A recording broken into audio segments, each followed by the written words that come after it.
C'est dans nos contradictions que nous sommes humains. Petit cœur est tombé sur une bombe. Petit cœur est tombé et ça fait mal, putain. Petit cœur est tombé sur une bombe.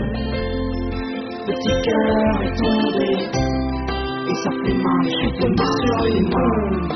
Petit cœur est tombé comme mon bras. Je suis tombé sur une bombe.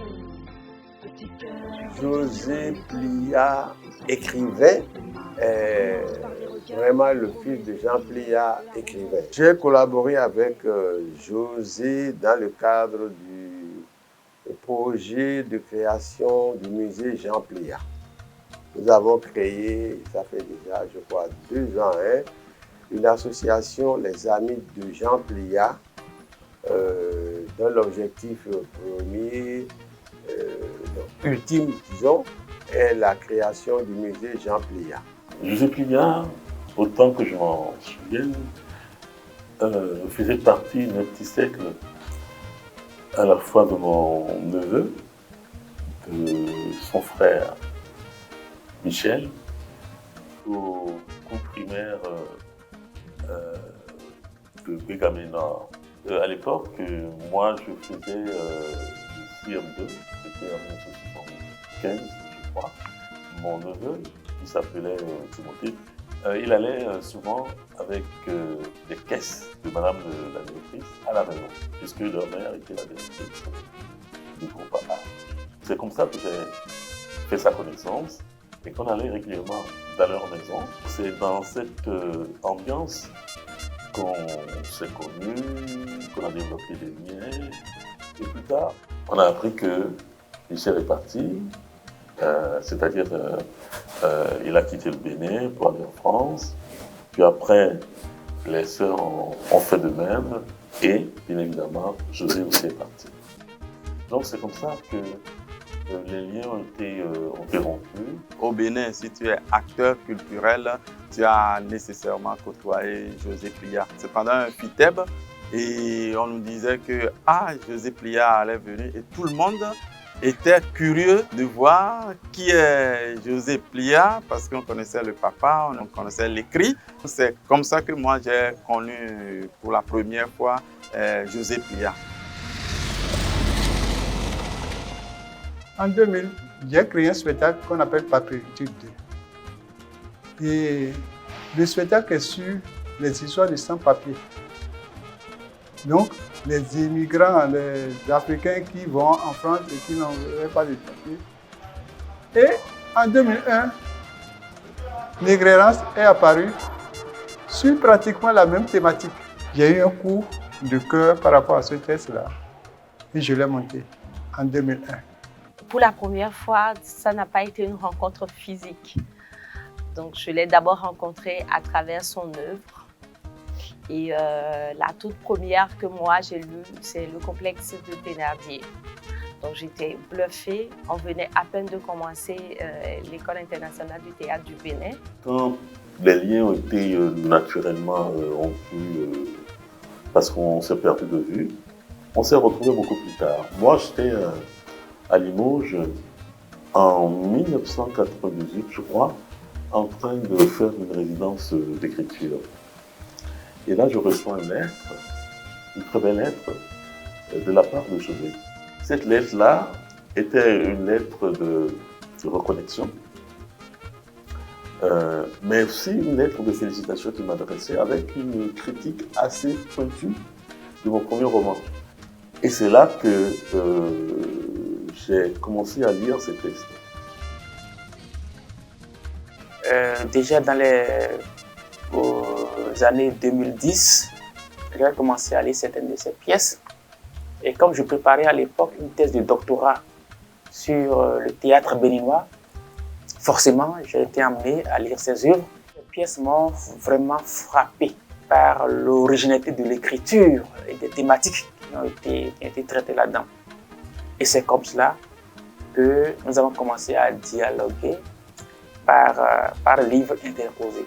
Dans les années 97, 98, quand je faisais mon mémoire de maîtrise en lettres modernes.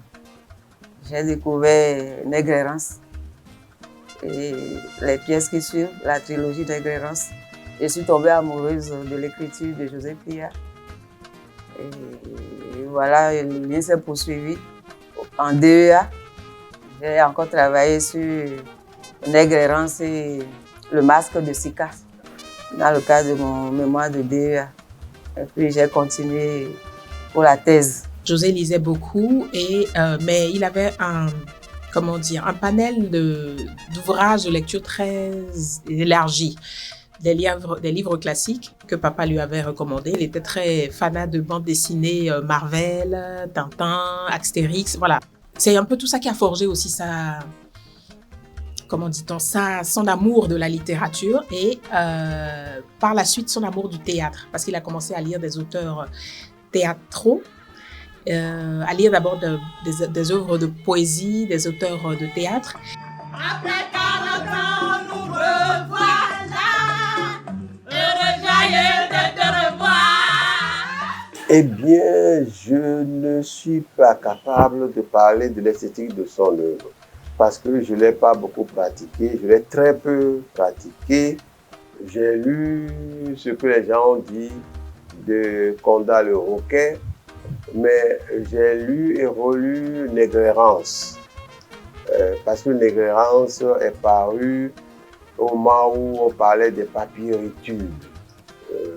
Ce qui est une preuve que c'est un écrivain vraiment de son temps. L'écriture de José, en tout cas, telle que moi je l'ai rencontré, c'est quelqu'un que tu ne peux pas lire au premier coup et dire que tu l'as compris. Il faut lire et relire à plusieurs reprises. C'est une écriture assez dense et qui soulève des questions, beaucoup de questions à la fois. Alors l'écriture de José est une écriture simple. Ce que j'ai remarqué aussi, c'est qu'il utilise beaucoup d'images.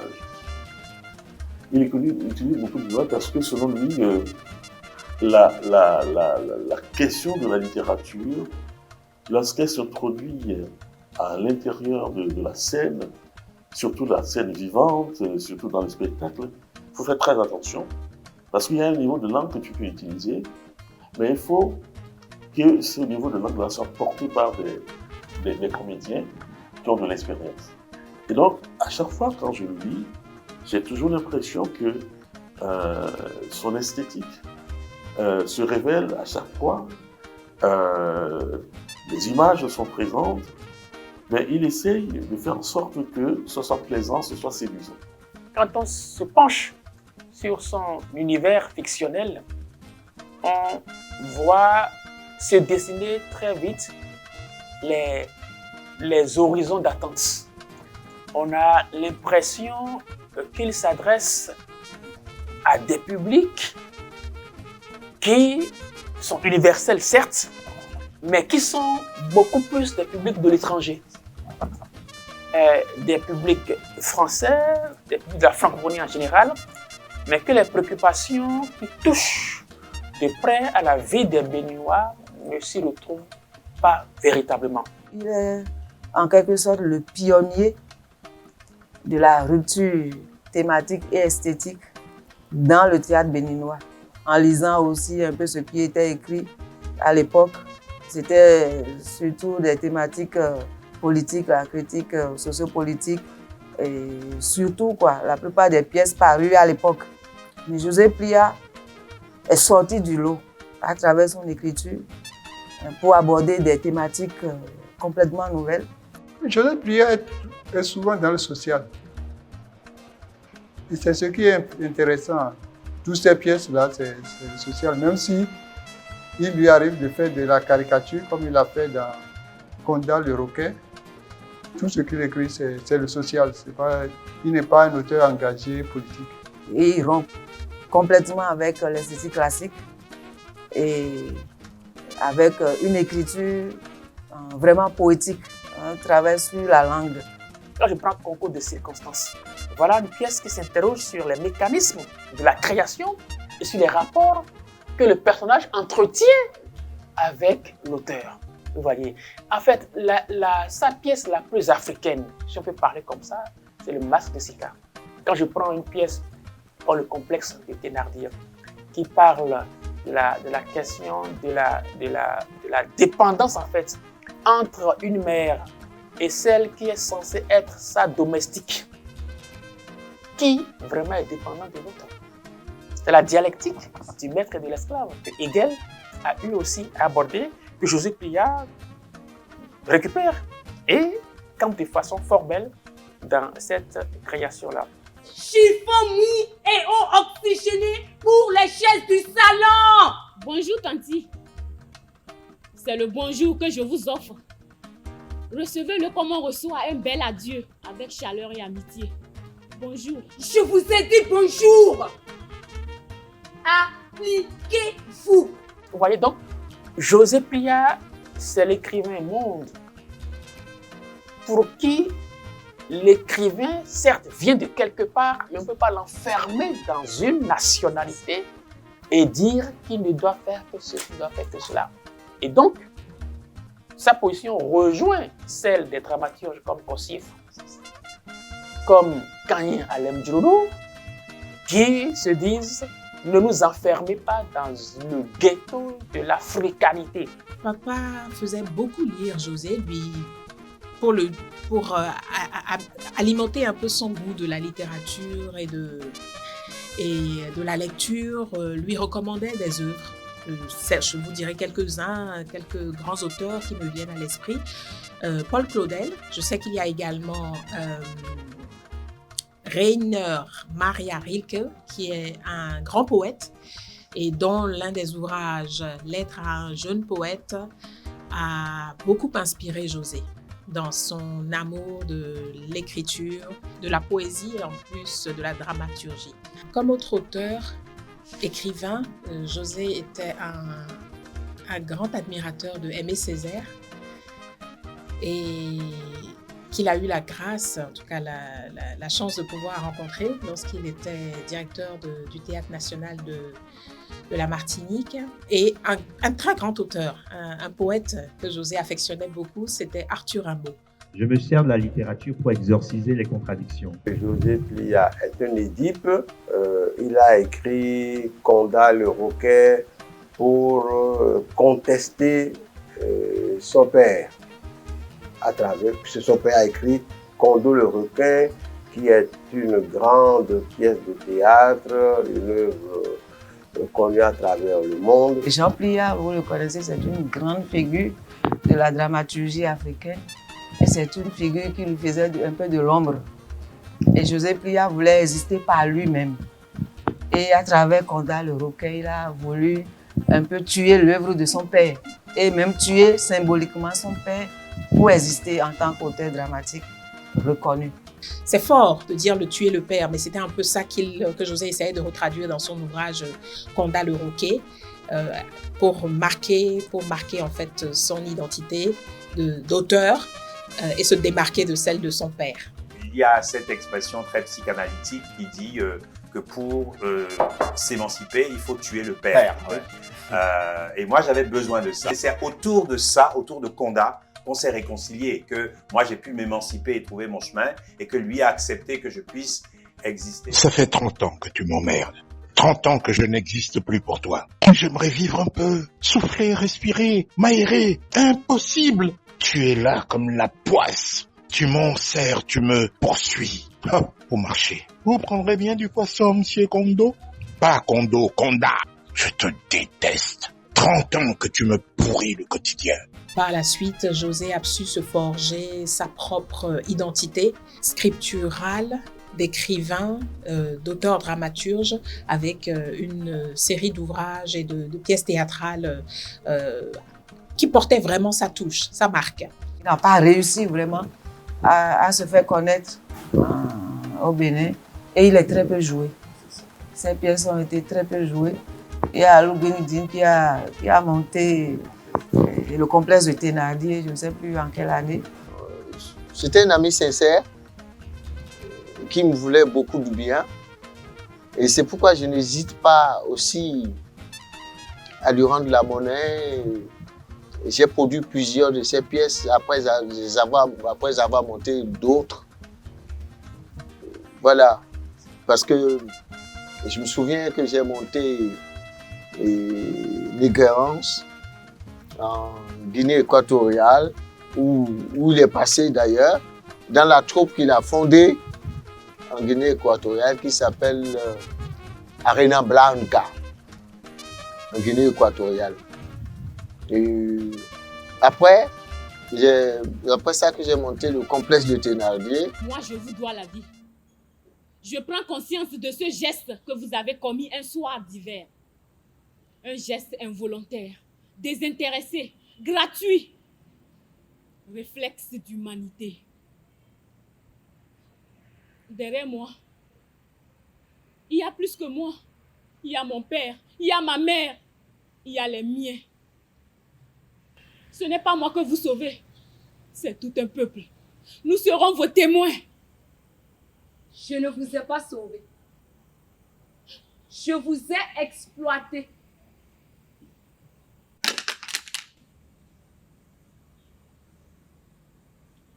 Comme on exploite une mine d'or tombée tout droit de notre enfance. En temps de guerre comme dans la vie, il n'y a ni monstre, ni héros. Il y a des hommes et puis des femmes aux prises avec eux-mêmes de leur enfance.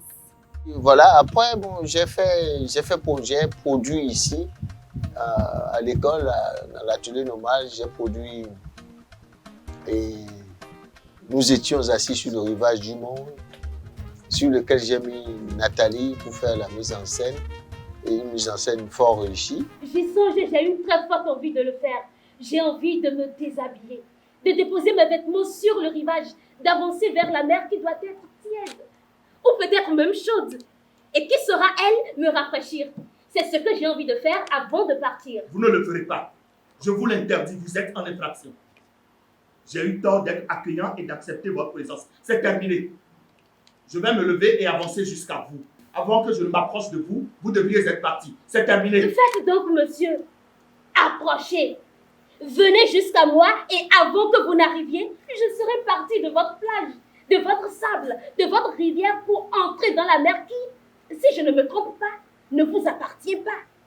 Vous ne pouvez m'empêcher d'y entrer et d'y rester autant que je voudrais. La mer ne vous appartient pas. Ce n'est pas la mer en son étendue que je vous interdis de toucher. C'est le sable et le contact des grains de sable sous vos pieds.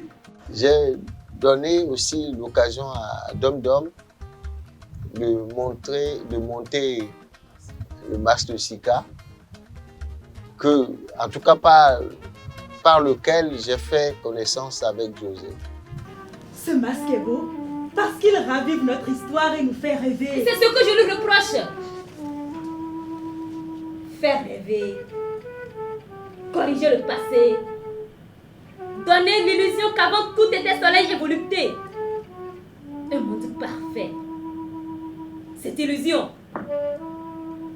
sans dévaloriser la force des souvenirs, je pense qu'il faut les conserver dans le musée fantasme de nos mémoires. Sika aussi est un souvenir sans doute tendre ou fugace, câlin ou frénétique, amoureuse transie de toi, de lui, de moi.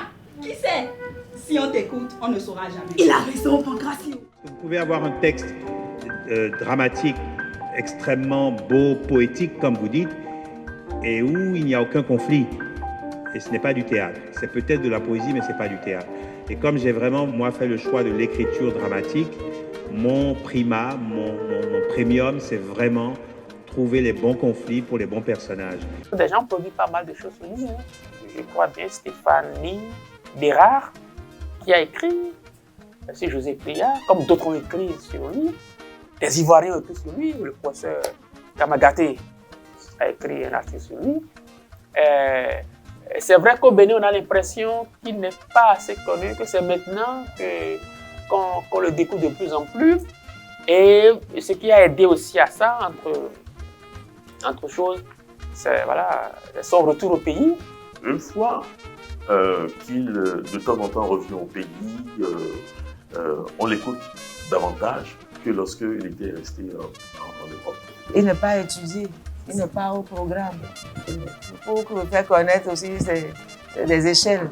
Quand un auteur est mis au programme, c'est fini, il devient plus populaire, les élèves le découvrent. Mais ici, même à l'université, on l'étudie très peu. José, Marie-Christian, Plia. Ce sont les prénoms, les beaux prénoms que les parents ont bien voulu donner à notre frère José. Quel souvenir je garde de José? C'est d'abord un bel homme. José est un très bel homme. Il a une belle allure.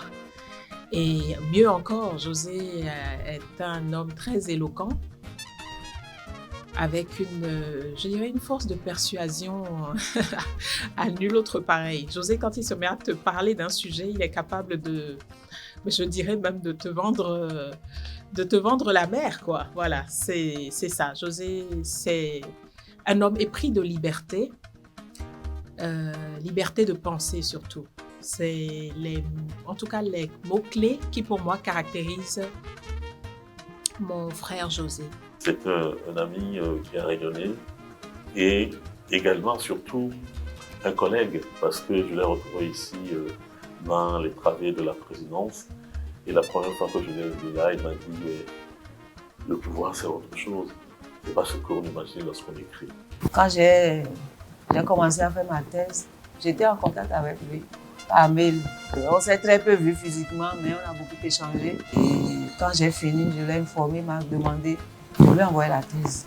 Il a lu entièrement. Très peu de gens font ça. Il a lu la thèse de la première ligne à la dernière ligne. Il faut que les grands fassent le lobbying pour que au moins les livres de José soient étudiés. Après, je pense que la famille est là, et les œuvres de José vont être gardées quelque part et pour l'accessibilité, pour que les gens puissent aller et peut-être consulter et puis je pense. L'essentiel doit être sauvé par rapport à José parce que, un, c'est un écrivain majeur, deux, c'est quelqu'un qui a son esthétique et qui une esthétique qui enrichit le répertoire théâtral béninois et africain et mondial. Et puis troisièmement, c'est quand même bon de maintenir la flamme, de faire en sorte que la transmission soit toujours faite sur les générations futures. José était un homme libre. Et c'est justement de par cette liberté, ce vent de liberté qu'il a porté dans différents pays. José est resté en Guinée équatoriale, il est resté au Cameroun, dans le nord du Cameroun, à Ngandéré. Il a rejoint la Dominique, qui est une île anglophone dans les Caraïbes. Il a été directeur du Théâtre national de Guadeloupe pendant plusieurs années. José était un homme libre, voilà, que le vent portait partout où il se sentait appelé. Et c'est justement par cet appel de liberté qu'il a ramené au Bénin, où il a, je dirais, terminé sa vie. Tous, nous avons souffert quand il est parti. Tous les proches de Jean Plia ont reçu un coup. Sa maman, ce que je peux lui dire, c'est de souhaiter du courage. Que Dieu veille sur la famille, sur tout le monde, et que nous continuons à élever son nom pour que son nom ne passe pas inaperçu. On ne peut jamais oublier José. Donc je leur souhaite à tous, à ses enfants, à sa femme, à la maman, à tout le monde, du courage. Même ce que l'Institut fait en rendant hommage, c'est peut-être une petite partie, mais on est toujours de cœur avec eux.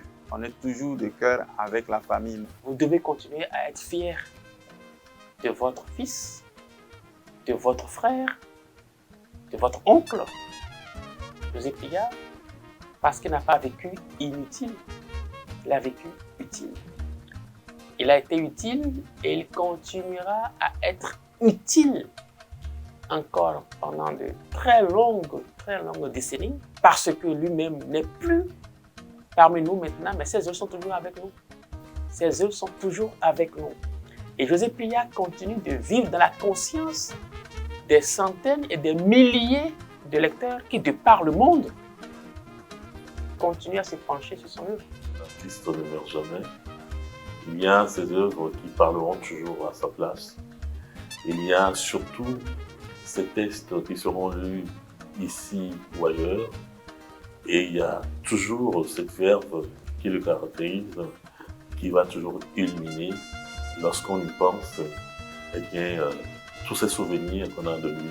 Aucun mot ne peut nous ramener José Plia aujourd'hui. On va continuer de prier pour lui. On va travailler à ce que ses œuvres parlent pour lui et soient connues de tout le monde. Son œuvre littéraire reste et continuera justement d'inspirer plusieurs générations à venir dans le domaine de la dramaturgie, du théâtre et de la poésie. Voilà, José, bon vent. C'est compliqué d'être au monde. C'est dur d'être au monde. Petit cœur est tombé sur une bombe. Petit cœur est tombé et ça fait mal, putain. Petit cœur est tombé sur une bombe. Petit cœur est tombé et ça fait mal sur une bombe. Petit cœur est tombé, bombe comme on m'envoie. Je suis tombé sur une bombe. Petit cœur est tombé sur une bombe et ça fait mal.